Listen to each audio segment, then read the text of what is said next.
Time now, though, to speak to a jockey who's really been making a name for himself, certainly over the last 2 or 3 weeks. Ray Dawson is joining us. Many thanks for joining us, Ray. It's been a pretty much of a whirlwind last couple of weeks for you, hasn't it? Yeah, hi there, everyone. Thanks for having me. It's been a fantastic season, and the last few weeks have been very special, yeah. And we can start by reflecting on your latest big winner, which came over the weekend in the form of Teona. She was in calmer waters, but what did you make of her victory at Windsor on Saturday?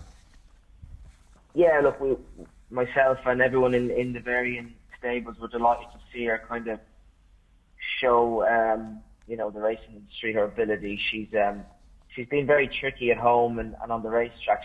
She can over race and be very keen, but the other day, thankfully, it all went to plan, and it wasn't the strongest of races, and she was obviously getting a lot of weight as well. But it was just nice to see her race in a nice fashion, and hopefully now that will give her the confidence to go on and win better races. She still looked a little keen to the naked eye, but did you always feel you had a bit more under control than perhaps she'd been on her last couple of starts? Yeah, exactly that. She was in my hands. She was travelling quite strongly, but she wasn't. Obviously, she wasn't running away with me, and she wasn't overdoing it and burning too much energy. So, I could have her in a nice rhythm, even though she was still a little bit in my hands. But as I said, without overdoing it, so she saved plenty of energy left for the end. And we'd seen her in the hood last time. The hood is often used to calm a filly down, but did it almost light her up, do you think, last time? I think they just tried different things, They were trying to find the key to her because her work at home is exceptional. I wouldn't say there's many horses that could work as well as her, so they were probably just trying different things. And I think she started to relax at home without the hood on, so they decided not to run her with it. I don't know. She didn't run very well in the Oaks. She had the hood on that day. They might have blamed that for that being the reason. I'm not quite sure, but she didn't need it the other day, so she was pretty straightforward. And obviously it was a busy Saturday. Andrea Azzini, David Egan may have been elsewhere, but does this show sort of the trust that Roger Varian and the trust that you've earned, certainly, to ride these big horses in these types of races?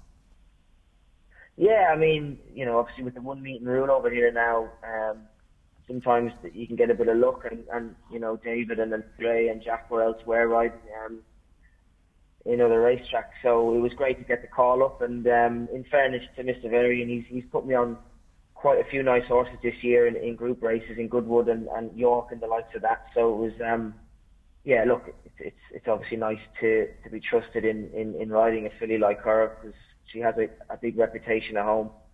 And I was just very grateful and pleased that it worked out.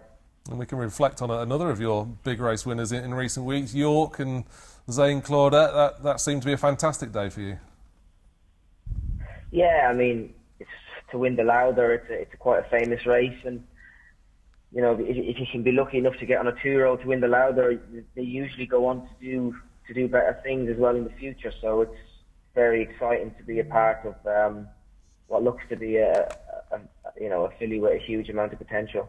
And she hadn't been overly flashy at Ascot, but seemed to pull out a bit more at York. Obviously, she seems to be just getting bigger and stronger. Is that how you see it? You've obviously ridden her right from her start. Yeah, I mean, her work was always very good, and I think with every run she's just improved. And luckily enough, there was a bit of pace for me to sit on, and I mean, they went a good gallop, and she was still good enough to quicken off that pace and win quite comfortably in the end. So yeah, it was a great day for myself and Ishmael Mohammed and the owners, and something to look forward to. Yeah, have you seen her since then? And will all roads lead to Newmarket next time? Yeah, I have. I haven't sat on her yet. I should probably do another piece of work either this week or next week. But everything's aiming for the Cheveley Park. So I think she's definitely the one to beat. So it's we really look forward to it. And further down the field, she doesn't appear to have see as though she'll have any problems going beyond 6 furlongs, does she? No, definitely not. Definitely not. I mean, she sees the 6 furlongs out very well, but she's full of running through the line, and I'm sure as she matures and gets a bit older, she'll stay the mile, which would obviously be ideal for the Guineas next year. So, there's big plans for her ahead. And you seem to be building up a bit of an association with the Middle East and Dubai. You've ridden plenty for Godolphin as well. That must give you an immense amount of pride to don such famous colours. Yeah, it's fantastic, and I've ridden some nice horses for Saeed, and I'm riding for him in Chelmsford on Thursday this week, and down to one. So yeah, it's fantastic to have any sort of relationship with such a powerful stable like Saeed, and just again very grateful for the opportunities that I'm getting. And for you, the success hasn't exactly happened overnight, but do you just feel having that bit more experience has set you up really well for this last 6 months, and basically how you handle the, I suppose, newfound fame, if we want to call it that?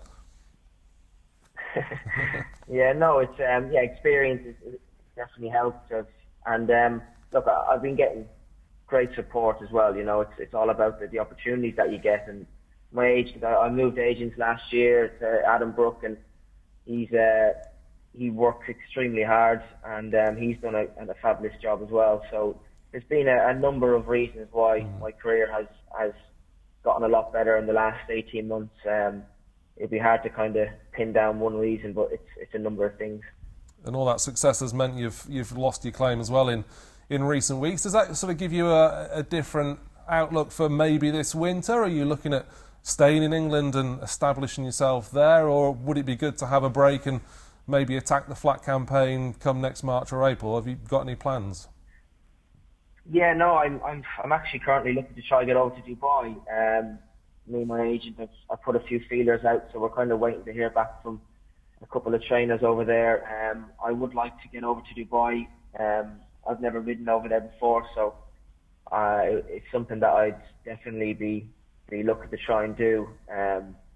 Many of the trainers that I ride for in England don't have many runners during the winter, so hopefully it won't affect my career too much, Well, we'll certainly help all we can if you're here over the course of the winter. Have you got anything to look forward to for the rest of this week? I suppose it's a little bit of a quieter week with the midweek festivals behind us now.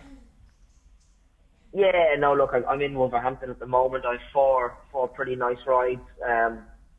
One for Robert Cowell tonight. Turner should hopefully get her head in front. She deserves a win. But as you said, it's just one of them kind of quiet enough weeks. I mean, Epsom Downs tomorrow, Chelmsford Thursday. So look, we'll just see what we can do and hopefully bag a few more winners.